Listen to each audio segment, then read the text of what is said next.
Bueno, bienvenidos a esta tutoría de la poética de Aristóteles. El día de hoy vamos a compartir estos 9 momentos. Primero que todo, pues les doy la bienvenida. Mi nombre es Alexander Castañeda Santoyo. Yo soy profesional en Filosofía y Letras y tengo una maestría en Literatura Hispanoamericana. Nuestro tema de hoy, como les decía, la poética de Aristóteles. Ya ustedes previamente han hecho la lectura de la obra. El propósito de aprendizaje en esta tutoría es comprender las principales ideas, conceptos y características de la poética y su aporte a la literatura universal. Para que entremos un poco conociendo, entonces vamos a realizar una pequeño cuestionario en donde vamos a averiguar algo acerca de Aristóteles y su obra.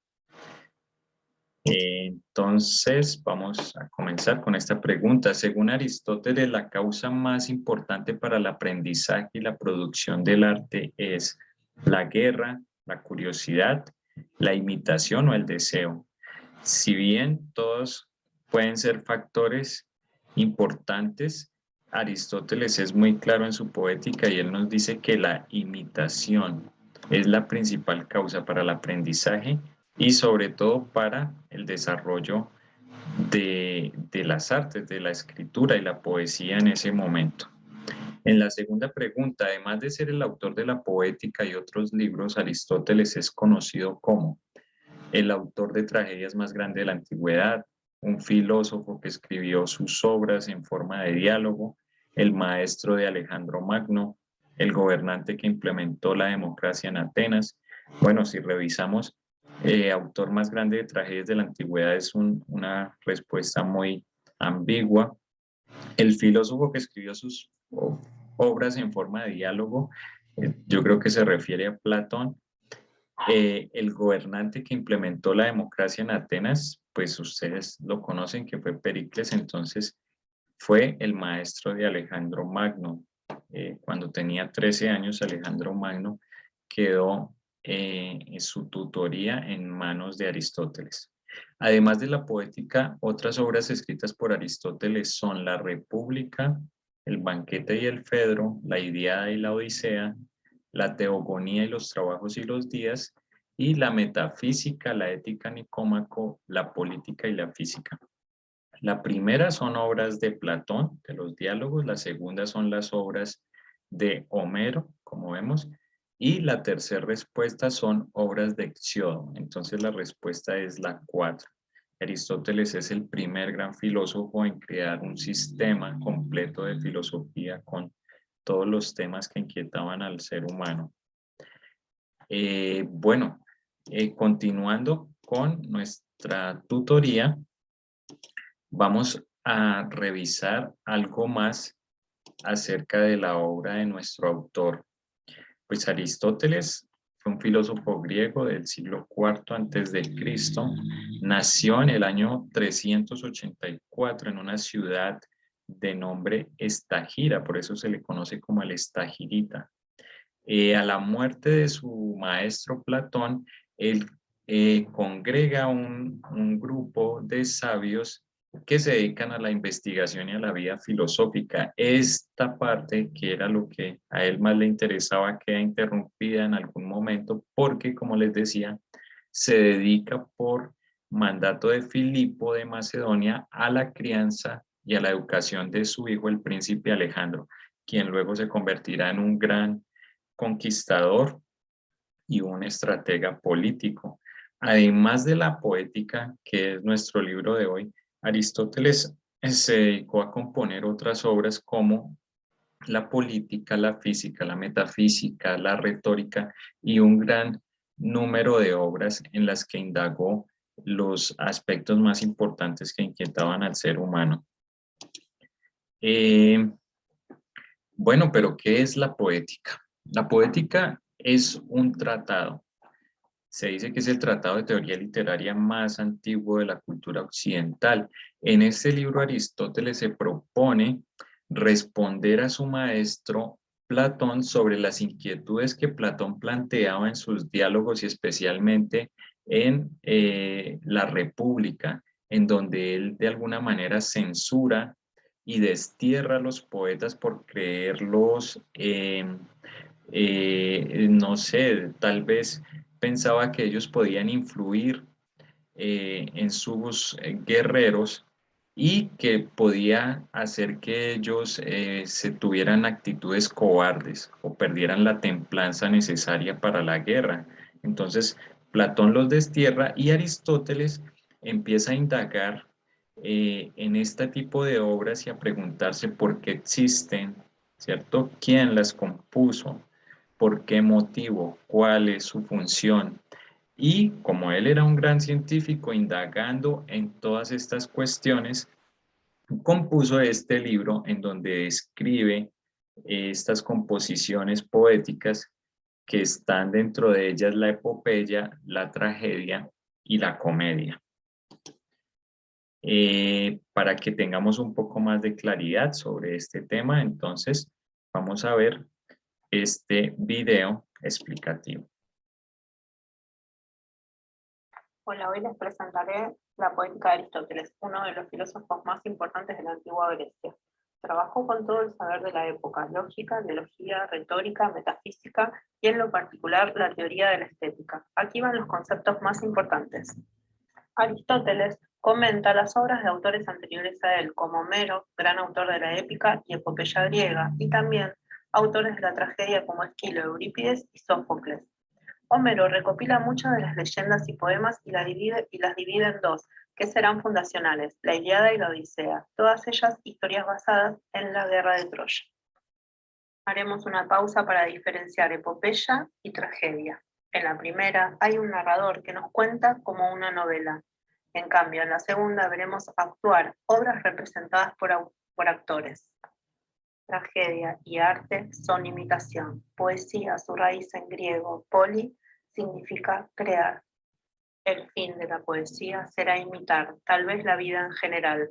Imitar como las esculturas imitan a los cuerpos, la danza, los movimientos, las acciones humanas. La pintura, una batalla y sus figuras. El arte que imita solo con el lenguaje, en prosa o en verso, carece de nombre hasta ahora, que no había en ese entonces lo que hoy conocemos como escritores o literatura. Nacerá entonces el teatro griego con la comedia y la tragedia. Ambas nacen como improvisación. La comedia abarca la imitación de los hombres inferiores, pero dicha imitación solo se extenderá a las cosas visibles. La tragedia es la imitación no de la persona, sino de una acción o de una vida completa y entera. Tienen un principio, un medio y un fin de cierta amplitud. Partes de la tragedia, fábula, sinopsis, como en Netflix cuando queremos leer el argumento. Es la composición de los hechos, la estructura de todas las acciones. Debe ser de tal forma que no tengan autonomía los acontecimientos, es decir, que no se pueda alterar su orden ni suprimir alguna de sus partes, porque si no se desarticularía toda la obra. Los caracteres. Se trata del orgullo que manifiesta la decisión que lleva a los personajes al fracaso o al éxito. Son cosas que evitamos o que preferimos en distintas situaciones. Elocución es la expresión mediante palabras, como es la composición de la obra, en verso o en prosa. El pensamiento es el hablar y declarar el parecer, será su personalidad. Los personajes deberán adaptarse en conveniencia. Si es un caballero valiente, deberá ser un hombre. Si es una mujer muy femenina, deberá ser una actriz. Amartía, el error trágico, es un error involuntario que precipita la caída del héroe trágico. Los espectadores se sienten identificados con el personaje, los efectos trágicos que despiertan en los asesinatos entre personas cercanas, padres que matan a sus hijos, etc. Catarsis, es como una purga, es el elemento más recordado, sentir compasión, que nos produce una liberación, eliminar las toxinas del cuerpo. Al final nos sentimos más aliviados, es como placentero. Tomamos una distancia con el personaje cuando logramos la catarsis. Bueno, muy bien, aquí teníamos los principales conceptos que se manejan en la poética de Aristóteles. Aquí una representación de la obra de Edipo Rey. Tenemos a Edipo con la esfinge. ¿Por qué? Porque es uno de los modelos que toma Aristóteles dentro de su poética, y él considera que es quizás la tragedia más perfecta, ¿no? Por su argumento, debido a cómo está planeado y cómo está desarrollado, cómo están dispuestas las acciones en esta tragedia, nos provocan la compasión y el horror de una manera equilibrada. Ahora revisemos 4 conceptos claves que tenemos dentro de la tragedia y dentro de la poética de Aristóteles. El primero es la amartía, que es el fallo del héroe trágico, que es un fallo involuntario. En el caso de Edipo Rey, lo podemos ver por lo menos en la escena en que él asesina a su padre de manera sin saberlo, ¿no? De manera involuntaria. La peripecia, que es el giro radical del curso de la acción. Esta la podemos notar en la tragedia de Edipo Rey, viendo cómo él, después de ser el rey de la ciudad, es desterrado, ¿no? Y se va ciego, expulsado de su ciudad. La anagnórisis es el reconocimiento súbito de la verdad, y en la obra de Edipo Rey lo podemos identificar cuando él se da cuenta que está cometiendo incesto con su madre, ¿no? O cuando él se da cuenta que es el asesino de su padre. Ese es el momento de anagnórisis. La catarsis, que es esa liberación y es esa provocación de emociones, ¿no? ¿Cuáles son la liberación de emociones? Principalmente esos sentimientos son de horror y de compasión, ¿no? Eh, bueno, para complementar un poco, aquí tenemos a los 3 grandes trágicos conocidos. Esquilo, una de sus obras es Prometeo encadenado. Aquí tenemos a Sófocles, que es el autor de Edipo Rey, y a Eurípides, que es el autor de esa obra que se llama Medea. Para complementar esta tutoría, entonces cada uno de los grupos va a realizar un trabajo colaborativo en el foro de discusión, y el trabajo consiste en, vamos a hacer una reflexión acerca de esta frase de Aristóteles.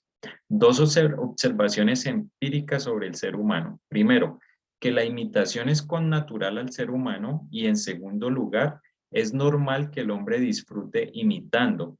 Sin embargo, la finalidad del arte es dar cuerpo a la esencia secreta de las cosas, no el copiar su apariencia.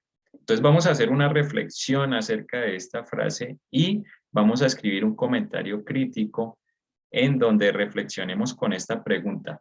Si tenemos en cuenta lo que dice Aristóteles, ¿qué diferencia hay entre un artista y un artesano? Listo, ahora pues vamos a mirar qué tan claros nos quedaron estos conceptos que estuvimos viendo. ¿Vale? Vamos a resolver entonces esta pequeña evaluación. Listo. La primera pregunta, el principal propósito de la tragedia es la imitación de personas importantes, acciones humanas o mitos y leyendas. Por supuesto que la respuesta es acciones humanas. La segunda pregunta es, los poetas conocidos como los 3 grandes trágicos son Esquilo, Sófocles y Eurípides, Esquilo, Sófocles y Jenofonte, Sófocles, Platón y Aristóteles. Correcto, la respuesta es la número 1, Esquilo, Sófocles y Eurípides. Ahora, según Aristóteles, el concepto de peripecia se debe entender como cuando el héroe provoca compasión, el giro completo en el curso de la acción o un fallo del héroe trágico. La respuesta, como ustedes bien lo dicen, es la número 2, giro completo en el curso de la acción.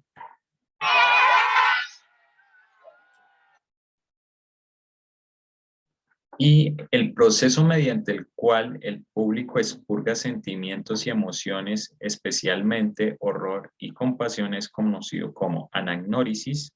amartía o catarsis. Correcto, la respuesta es catarsis.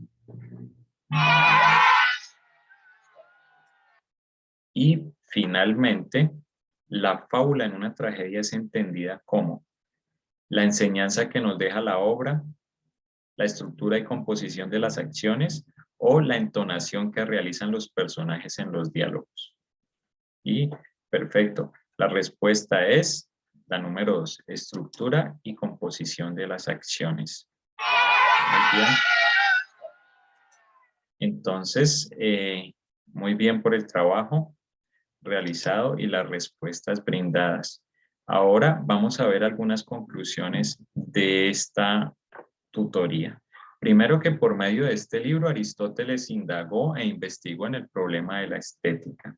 Segundo, que a través de los aportes de Aristóteles se reivindicó la importancia del arte para los humanos en la cultura occidental. La tercera, que los conceptos presentados por Aristóteles en su libro aún son muy utilizados en las artes dramáticas, en el cine, especialmente. Que el arte y la literatura de manera particular permite a los seres humanos expresar sentimientos y emociones que a través de la catarsis se convierten en experiencias de vida. Entonces, aquí tenemos la bibliografía utilizada y agradezco mucho por su atención y hasta una próxima oportunidad.